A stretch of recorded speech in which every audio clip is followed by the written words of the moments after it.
அண்மை செய்தியை பார்க்கிறோம். நாளை திருச்சி, அரியலூர், பெரம்பலூரில் தவேக தலைவர் விஜய் சுற்றுப்பயணம் மேற்கொள்ள உள்ள நிலையில் உங்க விஜய் நான் வரேன் என்ற வாசகத்துடன் பிரச்சார வாகனம் தயார் நிலையில் இருக்கின்றன. அந்த காட்சிகளை நாம் பார்த்து வருகிறோம். சென்னை பனையூரில் உள்ள அலுவலகத்தில் பிரச்சார வாகனம் தயார் நிலையில் இருக்கக்கூடிய அந்த காட்சிகள் வெளியாக இருக்கின்றன. நாளை பிரச்சாரம் மேற்கொள்ள உள்ள நிலையில் வாகனங்கள் தயார் நிலையில் இருக்கக்கூடிய காட்சிகளை நாம் அண்மை செய்தியாக பார்த்து வருகிறோம்.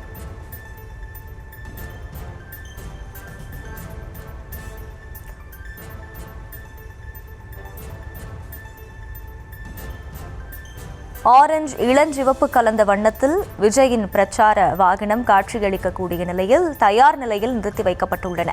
நாளை திருச்சி, அரியலூர், பெரம்பலூரில் தவேக தலைவர் விஜய் பிரச்சாரம் மேற்கொள்ள உள்ள நிலையில் பிரச்சார வாகனமானது தயார் நிலையில் வைக்கப்பட்டிருக்கக்கூடிய அந்த காட்சிகளை பார்த்து வருகிறோம். விவரங்களோடு இணைகிறார் செய்தியாளர் ஜெர்ரி. வணக்கம். முழு விவரம். வணக்கம். தமிழக வெற்றி கழக தலைவர் விஜய் தன்னுடைய அரசியல் சுற்றுப்பயணத்தை 13ஆம் தேதியிலிருந்து தொடங்க இருக்கிறார். திருச்சி, அரியலூர், குன்னம், பெரம்பலூர் என்று ஒரே நாளில் 3 மாவட்டங்கள்ல 4 இடங்கள்ல விஜய் பேச இருக்கிறார். அதற்கான பிரச்சார வாகனம் ஏற்கனவே தமிழக வெற்றி கழக கட்சி அலுவலகத்தில் நின்று கொண்டதாலும் கூட தற்பொழுது பிரச்சாரத்திற்கு தயார் நிலையில் இருக்கிறது.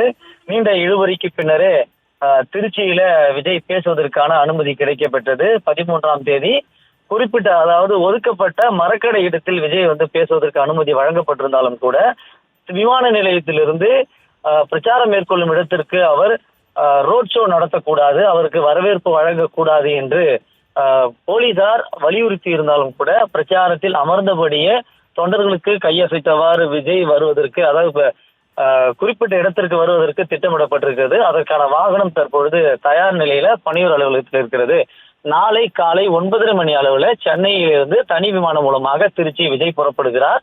அவர் புறப்படுவதற்கு முன்னதாகவே இந்த பிரச்சார வாகனம் சென்னை விமான நிலையத்தில் அங்க தயார் நிலையில வைக்கப்படும். அங்கிருந்து 5 கிலோமீட்டர் டிவிஎஸ் டோல்கேட், அதாவது திருச்சியில் இருக்கக்கூடிய டிவிஎஸ் டோல்கேட்ல வந்து சேரும். அங்கிருந்து 2-3 வழிகளாக தபால் அஞ்சல் நிலையம் வழியாக சென்றுதான் மரக்கடை பேருந்து நிலையத்திற்கு வரும், மரக்கடை ஜங்ஷனுக்கு வரும். அங்கிருந்து ஏறத்தாழ 15 நிமிடம் விஜய் தொண்டர்களிடையே உரையாற்றுகிறார்.